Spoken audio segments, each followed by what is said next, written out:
Hi everyone, and welcome back to the GuideWell Insights Lounge. We're coming to you live from day one of Singularity University's Exponential Medicine.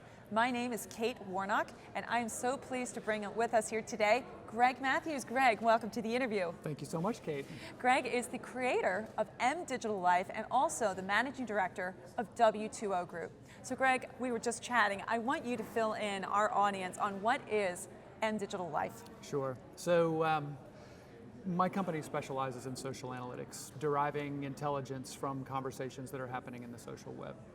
And a few years ago, we recognized that the traditional mechanism for doing social analysis was actually leaving a lot on the table. Right. What most companies do is they will take a topic like a hashtag, and they'll pull in all the content on the web about that topic or that word or whatever it is, and then try to make sense of it. But what we realized is that in a lot of spaces, including healthcare, you actually can define audiences very specifically, down to an individual person or company. Mm-hmm. And so in 2012, we started mapping the digital footprints of US doctors.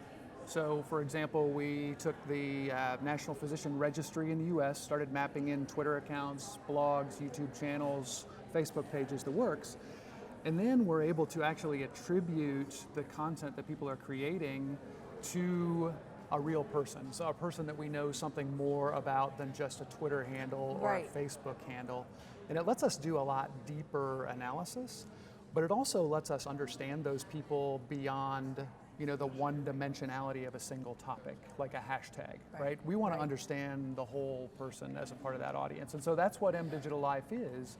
We've indexed over 700,000 people and organizations around the world who are participants in the healthcare system.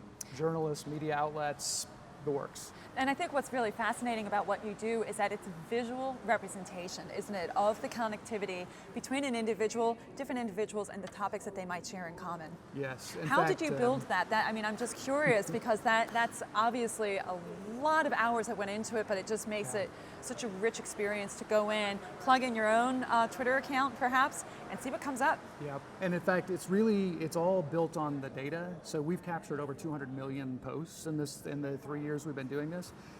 But 200 million posts is pretty hard to see if you're looking at tables or even text. Right. So we really focus on visualization of data, not only to understand content, but also to understand how the various participants are interacting with each other. As you mentioned, we have a demo that we're using to show how individual people are connected within this online health ecosystem that we've mapped. And that visualization can be really powerful in terms of really understanding how the network functions. Right. Do you see something like mDigitalLife really reshaping the future of health, Greg? Where does this fit into the future of healthcare? I don't want to be too hyperbolic. I think there are a lot of people doing more important things in healthcare than we are, but I do have a fundamental belief that greater connectivity and greater ability to share relevant information in the healthcare space is going to raise the game for everybody. Just as an example, so many of the doctors that we've talked to who have gone online have done so because they were tired of their patients going online and finding really bad information. Right. And we've seen, depending on the topic area, anywhere between 80 and 90% of health content on the internet is either incorrect, malware, spam. And so having healthcare professionals, people who are practicing good science, actually going and sharing correct information raises the level. And frankly, those practitioners typically learn a ton from patients about how they're experiencing a disease state, for example, that make them better practitioners. Right. Well, I think that you had referenced earlier, what is it that, as you went into doing all of this research to build this model, what is it that was maybe a surprise that you weren't expecting to see when that research came back in? One of the funny things is that we certainly expected to see an increase in the level of activity. So conversations online about health are growing like wildfire. Not a surprise there. Right. What has been surprising, though, is that there are some really fundamental communication patterns that actually we've seen change. One of those is that physicians online have really become the center of generating news in healthcare. What I mean by that is these doctors who are online are not only building their own audience for sharing content and creating content, But healthcare reporters have now begun to recognize online doctors as a number one source of stories, of validation for stories, of quotes.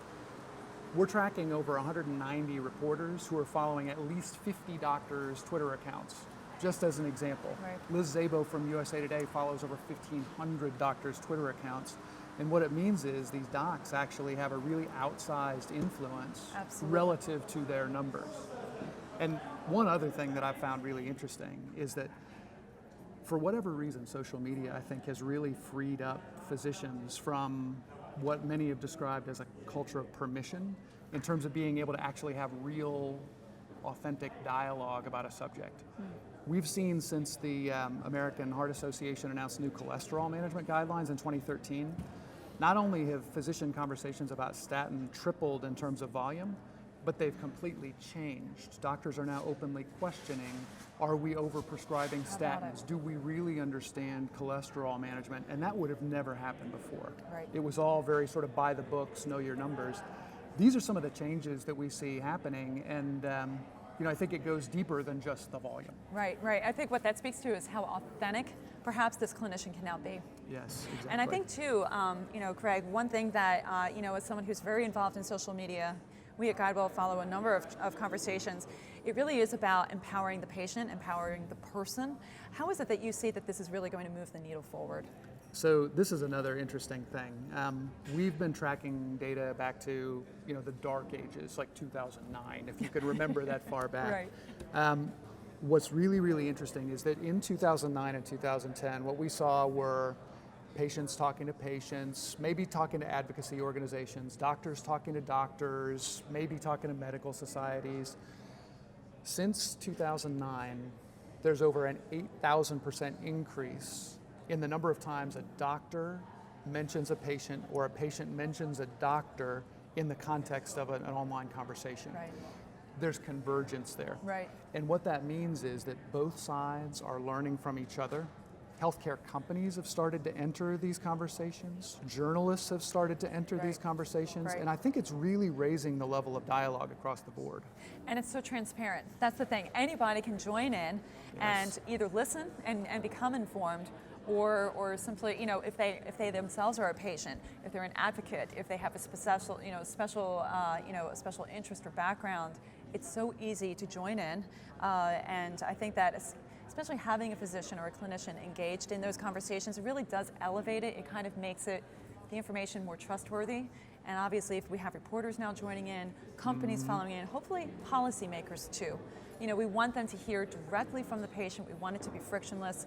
And I think that, it's equally, wonderful for the patient as it is the clinician to have these real conversations.